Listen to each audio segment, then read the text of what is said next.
dal leen ak jàmm ci AGT News chaîne bi leen di jox xibaar yi wér te wóor abonné leen ngir dara bañ leen a raw.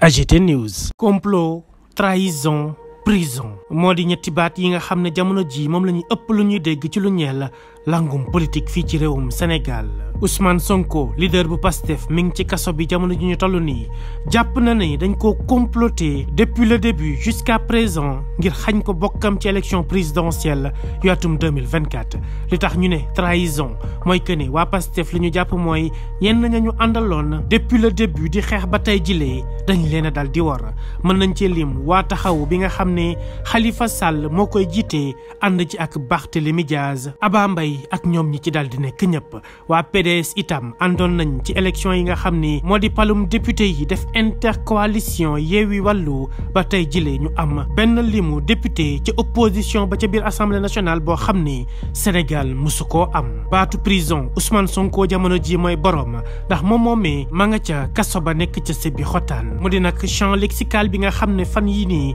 moom la ñuy dégg ci langum politique gi. Ousmane Sonko saa su ne ci ay discours am da daan wax naan président Macky Sall ak i ñoñam lenn képp mooy seen yéene mooy dal di koy xañ bokkam ci élection présidentielle yu atum 2024. mu ne mbirum Adji Sarr bañ ko doon jiiñ complot la woon. yeneen jéego yi nga xam ne moom Ousmane Sonko nee na nguurab Macky Sall teg nañu ko lenn kese lañ ci daal di jublu mooy que Ousmane Sonko mile du nekk président ci atum 2024. Ousmane Sonko ci discours am yu bëree bëri daal dina wax naan benn yéene dong le président Macky Sall am muy xañ ko bokkam ci élection présidentielle yu atum 2024. waaye nag ñu gisoon fi coalition bu dëgër taxaw temm fas yéene jàmmarloo ak président Macky Sall ba lépp loo xam ne dafa ñeel wàllum démocratie ñu ñoŋal ko ci réew mi ba du am lenn loo xam ne moom président Macky Sall da leen koy mënal bu fekkee ànd nañ booloo nekk benn say mu di coalition Yewwi Askan Wi. ñu gisoon ci Ousmane Sonko am ci taxawaay bu am solo waaye itam Khalifa Sall nekkoon ci acteur bu nekk au premier plan moom ak Ousmane Sonko bëri woon luñ doon waxtaan ak itam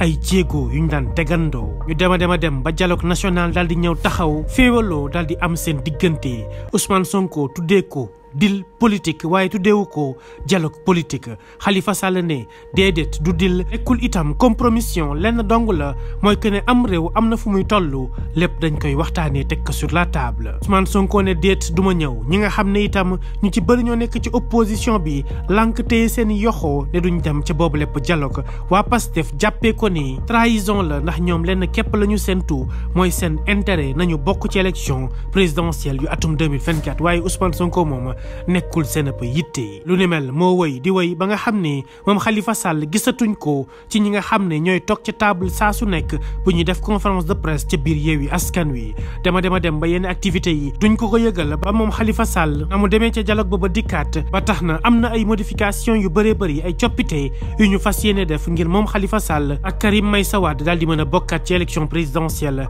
yu atum 2024. lii moo waral ay ndawi Pastef ñu ci bëree bëri jàpp ne moom Khalifa Sall dafa trahir Ousmane Sonko gannaaw nag ba nga xamee ne jàppale na leen ci maire yi élection locale yi waaye itam ci palum député yi ndax moom bokkutoon ca liste ya waaye defoon na caravanam di campagnal coalition bi ku mu seeti rek te ay chance gën a yokku ngir nga dal di mën a gagné. waaye nag li ciy naqari jamono ji ci côté Ousmane Sonko ak waa Pastef moo di seen leader ma ngi ca kaso ba Sébi Xotaan jamono ji lañ ko dal di téye mu nekk nag situation bu tendue entre ñi nga xam ni ñoo di acteurs politiques yi rawatina waa Pastef les patriotes nga xam ne seen parti sax dañ koo dal di dissoudre. Antoine Félix Diome ministre bi ñu dénk lépp lu ñeel wàllum biir réew mi moo fésal aw bataaxal di xamle ne am na aw décret buy dal di dissoudre maanaam tasaare parti boobu ñuy woowee Pastef les patriotes. ba tax na ñu dal di samp aw laaj ndax politique dafa war a nekk mbirum complot trahison wala boog daa war a nekk li nga xam ne moom la ñëpp di séntu muy définition bi nga xam ne am na ko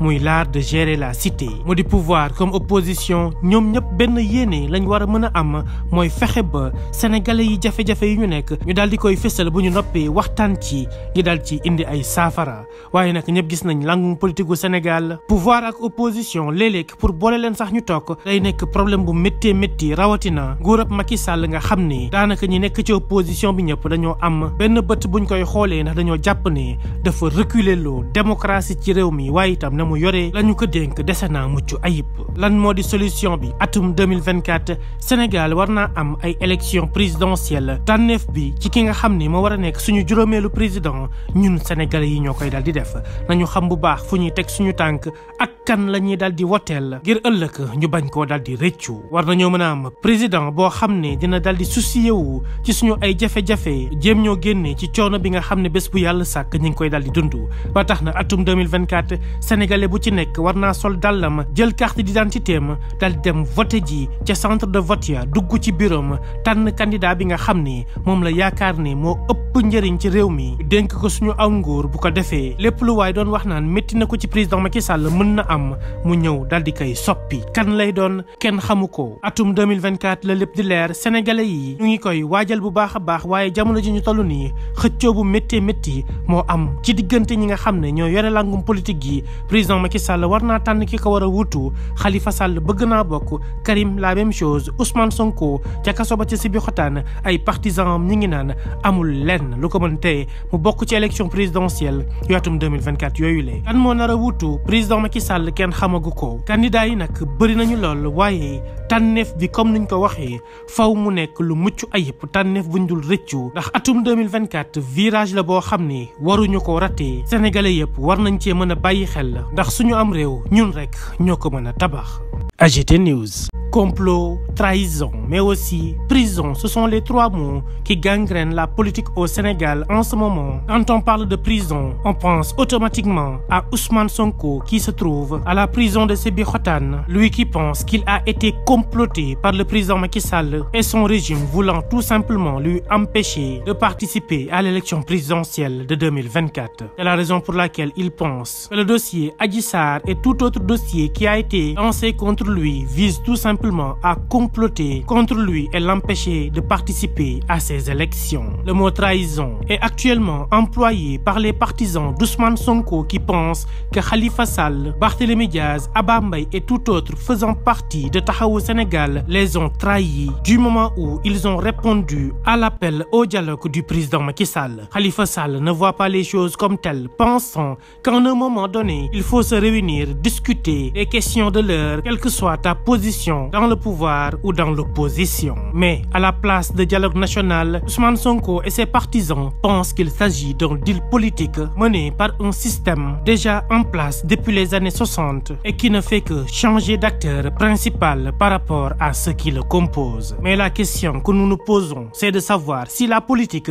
doit être composée par ces mots suivants: complot, trahison, prison. Nous pensons simplement que la définition de la politique, c'est l'art de gérer la cité, donc l'art de faire en sorte que les populations puissent avoir une vie meilleure, une vie remplie de satisfaction de la part de ceux qui les gouvernent. C'est la raison pour laquelle ce sont les Sénégalais qui vont choisir leur 5e président de la République. Le président Macky Sall va quitter le pouvoir en 2024, il l'a bel et bien annoncé. Par conséquent, le choix se fera par les urnes et tous les Sénégalais ont le devoir d'aller le jour du vote choisir le candidat potentiel pour le changement au Sénégal, car nous en avons besoin et 2024 est un virage à ne pas rater pour entrer définitivement dans l'histoire ou bien devenir un pays qui continue à attendre le soutien. AGT News.